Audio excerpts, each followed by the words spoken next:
नमस्कार साथियों, स्वागत है आपका आपके YouTube channel target with Paudwal पर। साथियों, इस वीडियो के अंदर हम उत्तर प्रदेश के कुछ प्रमुख व्यक्तित्व के बारे में जानेंगे। साथियों, उत्तर प्रदेश पर यह हमारा 5वां वीडियो है।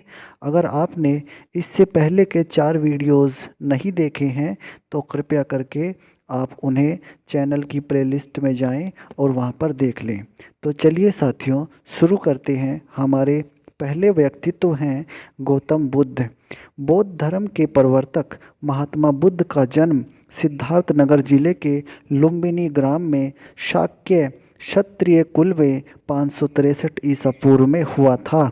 इनके बचपन का नाम सिद्धार्थ था। इनकी माता का नाम महामाया, पिता का नाम शुद्धोधन तथा पत्नी का नाम यशोधरा था। इनके पुत्र का नाम राहुल था। इन्होंने 29 वर्ष की अवस्था में गृह त्याग किया और 35 वर्ष की अवस्था में वैशाख पूर्णिमा को इनको ज्ञान प्राप्त हुआ और यह बुद्ध कहलाए। इन्होंने अपना पहला उपदेश सारनाथ में दिया था, जिसे धर्मचक्र प्रवर्तन के नाम से जाना जाता है। 483 ईसा पूर्व में 80 वर्ष की अवस्था में कुशीनारा में इनको महानिर्वाण की प्राप्ति हो गई थी। दूसरे हैं बाण भट्ट। बाण भट्ट हर्षवर्धन के दरबार में रहते थे। यह कवि और विद्वान के रूप में जाने जाते थे। इन्होंने हर्षचरित और कादम्बरी नामक ग्रंथों की रचना की थी। दोनों ग्रंथों से हमें तत्कालीन भारत की जानकारी प्राप्त होती है। समकालीन इतिहास को जानने के लिए इनके दोनों ग्रंथ बहुत ही महत्वपूर्ण हैं। तीसरे हैं निजामुद्दीन औलिया। महान चिश्ती सूफी संत निजामुद्दीन औलिया का जन्म बदायूं में 1236 ईस्वी में हुआ था। यह सूफी संत बाबा फरीद के शिष्य थे। इन्होंने अपना संपूर्ण जीवन सूफी धर्म के प्रचार में लगा दिया और 1325 ईस्वी में इनकी मृत्यु हो गई। चौथे हैं जियाउद्दीन बर्नी।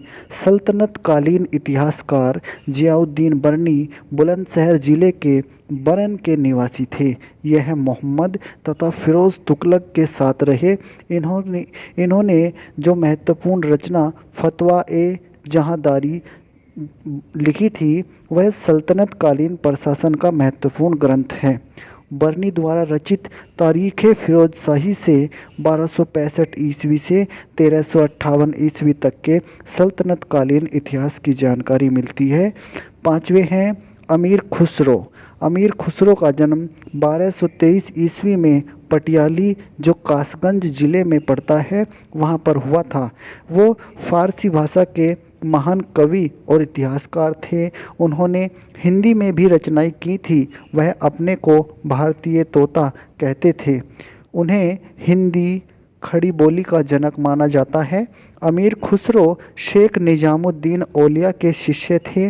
वह गयासुद्दीन बलबन के पुत्र मोहम्मद सुल्तान, अवध के सूबेदार अमीर अली, कुतुब मुबारक शाह, सुल्तान जलालुद्दीन खिलजी व सुल्तान अलाउद्दीन खिलजी के दरबार में भी रहे थे। वह संपूर्ण भारत का भ्रमण कर चुके थे। उन्होंने विभिन्न विषयों पर लगभग 100 पुस्तकें लिखी, जिनमें से 22 फारसी भाषा की और कुछ फुटकर रचनाएं ही आज हमें प्राप्त हैं। उनकी प्रसिद्ध रचनाएं तत्कालीन इतिहास का महत्वपूर्ण स्रोत हैं। छठे हैं टोडरमल। इनका जन्म सीतापुर जिले के लहरपुर गांव में हुआ था। पहले यह शेर शाह सूरी की सेवा में थे, बाद में मुगलों की सेवा में आ गए। अकबर के समय इन्हें दीवान का पद दिया गया और इन्होंने दहसाला बंदोबस्त व्यवस्था द्वारा भू व्यवस्था को नवीन स्वरूप प्रदान किया था। वे एक योग्य वित्त मंत्री के साथ कुशल सैन्य संचालक भी थे। सातवें हैं अबुल फजल। इनका जन्म 1550 ईस्वी में आगरा में हुआ था। यह शेख मुबारक के पुत्र व शेख फैजी के छोटे भाई थे। इनकी योग्यता के कारण ही अकबर ने इन्हें अपना सलाहकार बनाया था।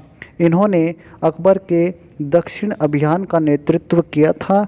वे तुर्की, फारसी, संस्कृत, अरबी तथा हिंदी के विद्वान थे। इनकी 2 रचनाएं अकबरनामा और आईने अकबरी तात्कालिक इतिहास का मुख्य स्रोत हैं। 1602 ईस्वी में दक्षिण अभियान से वापसी के समय मार्ग में ही वीर सिंह बुंदेला ने जहांगीर के कहने पर इनकी हत्या कर दी थी। और 8वें हैं बीरबल। इनका जन्म जालौन के कालपी नामक गांव में 1528 ईस्वी में एक ब्राह्मण परिवार में हुआ था। इनका मूल नाम महेश दास था। यह प्रारंभ से ही तीक्ष्ण बुद्धि के हास्य प्रिय व्यक्ति थे। पहले यह रीवा के नरेश रामचंद्र बघेल के दरबार में, फिर आमेर के राजा भगवान दास के दरबार में रह चुके थे और अंत में यह अकबर के यहाँ पर आ गए थे। तो साथियों, इस वीडियो में हमने इन व्यक्तित्वों के बारे में जाना और जो और बचे रह गए हैं, इससे अगले वीडियो में हम आपसे पुनः मिलेंगे और कुछ व्यक्तित्वों के साथ। तब तक के लिए धन्यवाद। आपने वीडियो देखा। जय हिंद, जय भारत।